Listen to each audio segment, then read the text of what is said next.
রাধে রাধে, জয় গৌর, জয় নিতাই। আজ আমরা শ্রবণ করব শ্রীমদ্ ভগবদ গীতার 2য় অধ্যায় সাংখ্যযোগ, 6ম নম্বর শ্লোক। অর্জুন উবাচ ন চেতদবিদমো কতরন্ন গরিয়ো যদবা জয়েম যদি বা ন জয়েষু জানেব হত্বা ন জিজীবিষামস তেহ বাঞ্ছিতা প্রমুখে ধৃতরাষ্ট্র।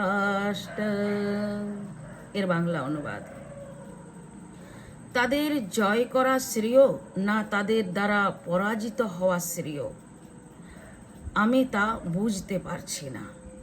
আমরা যদি ধৃতরাষ্ট্রের পুত্রদের হত্যা করি তাহলে আমাদের আর বেঁচে থাকতে ইচ্ছা করবে না। তবুও তারা এই রণাঙ্গনে আমাদের সামনে উপস্থিত হয়েছে। এর তাৎপর্য: যুদ্ধ করাটা যদিও ক্ষত্রিয়দের ধর্ম, তবুও অর্জুন স্থির করতে পারছিলেন না যে সেই অনর্থক হিংসাত্মক যুদ্ধে রত হবেন নাকি ভিক্ষাবৃত্তি গ্রহণ করে জীবন ধারণ করবেন।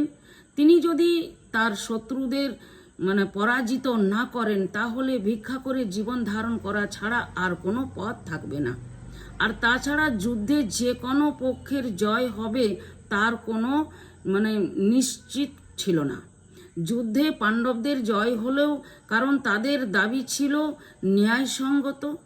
ধৃতরাষ্ট্রের পুত্রদের অবর্তমানে জীবন ধারণ করা তাদের পক্ষে নিশ্চিত দুর্বিহ বলে মনে অর্জুন করেছিলেন।